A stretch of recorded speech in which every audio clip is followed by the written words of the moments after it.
here we are then. Two of my favourite cameras at the moment. Don't leave the house with at least one of these. We've got the Pocket 3 and the Insta360 X3. Yeah, they are very different in a lot of ways, but similar in most. They are both sort of the ultimate creator camera in my eyes. I love the X3. It's been my go-to camera for a long time, but this Pocket 3 now for vlogging is probably the one to beat.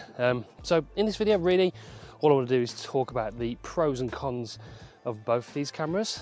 The first pro of the X3 is the fact that you've got this invisible selfie stick look. Basically, you're recording 360 footage because it's a 360 camera, 5.7K 30, and then the software removes the selfie stick in post-production. So you get this really unique invisible selfie stick, sort of third-person invisible cameraman kind of look, and you can't get that with a normal camera like the Pocket 3. We have got face tracking on here. He's got Active Track 6.0, which is great, and I can sort of move around and the camera follows me. You have got that with the X3 as well. You've got active tracking that you can add in post-production, but you know, also it's recording everything, so you're always in frame no matter where you are. Yeah, that's one of the main advantages. This invisible self-stick look just makes really unique footage, and you know, people always ask me, how did you get that shot? And I have to explain to them what this camera is and how you can use it, and people are always amazed.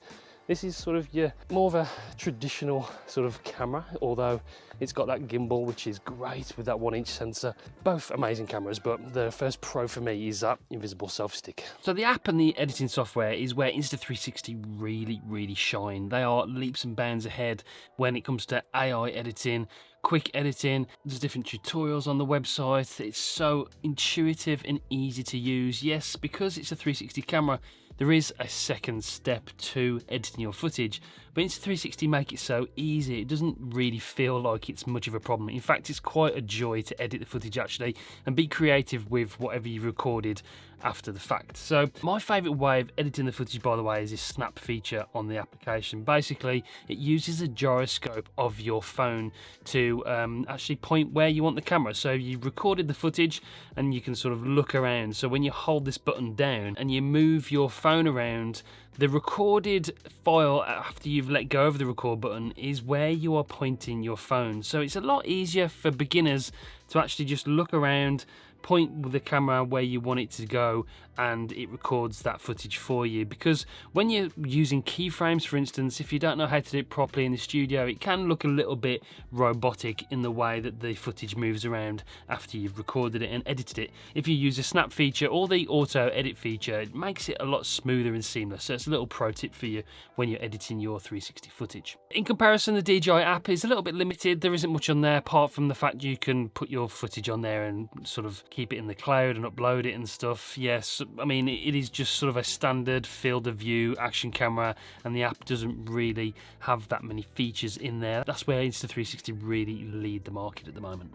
So while the DJI has absolutely fantastic stabilization, good in low light as well, because you've got this gimbal-like design, so it keeps everything stable wherever you move the camera. It only has like normal stabilization, which is, it's good stabilization, but it's just normal stabilization. Because you're shooting in 360 with the Insta360 X3, it's got total 360 horizon lock. So no matter where you point the camera, up and down, left and right, it keeps everything central and the horizon totally locked, no matter if you tilt it forward or sideways. If you see the footage that I'm showing you now, when you tilt the DJI Pocket 3 forward, it goes down, and it goes back, it will go up. You can sort of hold and lock the gimbal for those sort of panning shots up and down, but it doesn't keep everything totally stable and like a 360 lock kind of scenario. And that's the advantage of having a 360 camera.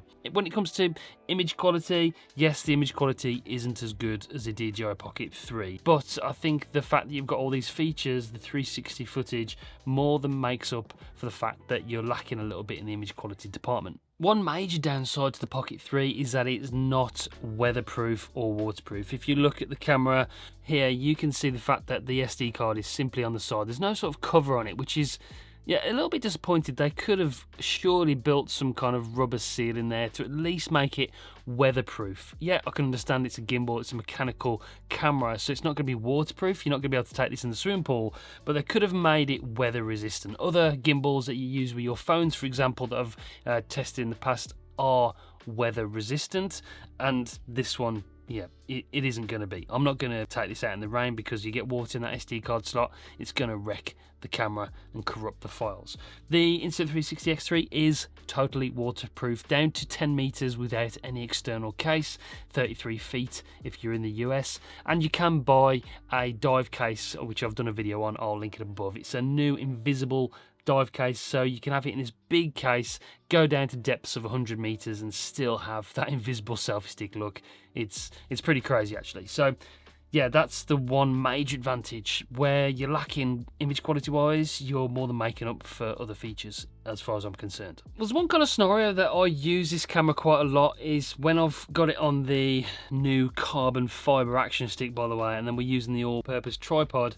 I sort of set this down on the ground and then I press record and I leave it, and no matter what I'm doing, if I'm doing something else with another product, or I'm doing a ride by on my bike, or I'm riding a skateboard and I'm doing like a drive-by, and then this is recording everything in that 360 footage. So with the X3 you've got 360 degrees. The Pocket 3 you have got active track, which is amazing. Active track 6.0 is brilliant, but this gimbal only rotates 275 degrees. It won't go all the way around, it won't constantly track you. I do a lot of shots where I'm talking to the camera and I just constantly walk around with the external microphone, and then I can track it with the active track in post-production. With this, you're limited to 275 degrees. While that's not a major issue for some people, if you use these cameras to create a lot of content like I do, then you will come across the odd time where that is a limiting factor. So just something to know. I'm quite shocked it isn't 360 degrees actually. Yes, I know there's wires in here, but I've got gimbals like the MT6 from Hohem that do rotate 360 degrees and track you. Because they're built in that sort of spin shot mode where you can follow people and the gimbal spins around, I'm really quite shocked that it doesn't keep on going and doesn't rotate 360 degrees, because you know that's kind of the whole purpose of that spin shot, that you can follow people and it keeps on spinning and giving you that vortex kind of shot. So yeah, I'm disappointed with the fact that it doesn't rotate all the way around. Look, to be fair, I'm not hitting on both these cameras. I would recommend both of these to buy. If you want to grab either of these cameras, the links in the description. Those will be affiliate links with Insta360 because they do a lot of stuff on this channel. If you buy through the link below, there's a free gift at the moment, and I think there's a big discount up until the end of the year on the X3 because the holidays come up and you've got Black Friday. So check that link down there. DJI, still a great camera and has its purposes. Low light, image quality. You know, this thing is phenomenal. I really do like it. The design is good. I just wish it was weatherproof and then it would be nearly the perfect camera. Okay, that's it for this one. I hope it helped you, make some kind of decision if you're thinking about buying either one of these cameras. That's just my honest opinion. I've had this for over a year now. I use it every single week. I've had this for just over 2 weeks, nearly 3 weeks, and initial impressions are I'm super impressed with it. It's a fantastic camera. So, the choice is yours. Okay, that's it for this one. I appreciate it if you subscribe down below, press the bell so you don't miss any future uploads, and make sure you check out this video or this video here because you might like that one as well. Okay, until next time, I'll see you in the next one. Bye, guys.